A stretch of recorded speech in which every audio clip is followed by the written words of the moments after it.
What is going on, everybody? Thanks for checking out today's video. Now, in the last video, if you checked that out, that was the CR125 that I picked up, and I started to work on the engine. I actually pulled the engine out, and take a look what we got now. I went a little overboard. I started tearing everything apart. So we have not really a bike right here. We just have a frame and some parts. So good news, we were able to, me and my buddy actually pulled apart the transmission. We split the cases, and we have a whole bunch of parts right now. This is all swing arm linkage. We have the top end off, the carb apart, and some other bits and pieces around. And here is the transmission. Transmission checked out great when we checked everything over. When you're looking at shift forks, actually, you want to take a look right here.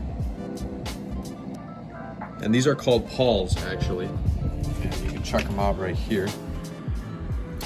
Each shift fork has a pin at one end and pawls at the other end. So these are the pawls on the very end.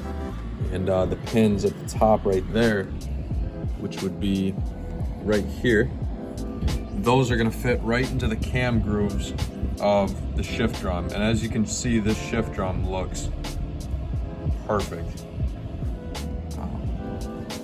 When you're looking at shift drums, you want to look at the grooves and the peaks specifically. You want to make sure that those peaks aren't rounded off, because what will happen is those pins on the shift fork will catch, or they'll actually slip right off of the grooves, and that's a common issue with bikes slipping out of gear, is the cam grooves on the shift drum are worn. So what we found actually was the previous owner did not know what he was doing. These two screws right here are actually supposed to be bearing retainers for this counter shaft bearing right here. I believe it's a counter shaft bearing. And apparently what happened was they didn't use Loctite on these screws, and this screw specifically popped out. I had it in just so I didn't lose it, but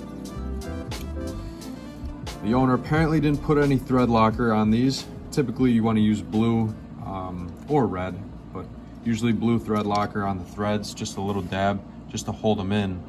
But what happened was this bolt actually came out, went into on the other side of the case, and was jammed right up in here. You can actually still see a bunch of shavings in there, which is not what you want to see when you split the cases on an engine. And the bolt was actually pressed right up in here. I'll show you guys some pictures in a minute that we took.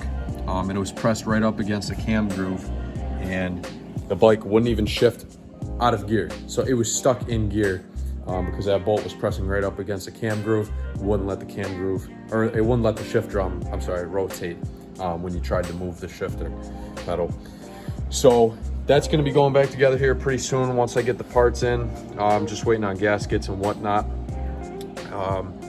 All the clutch components checked out nicely. The oil smelled great. There was nothing wrong with it. The plates looked good.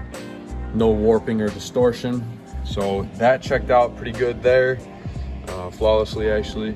And everything else is looking really good so far. So I actually ordered the correct bolts, because these are wrong.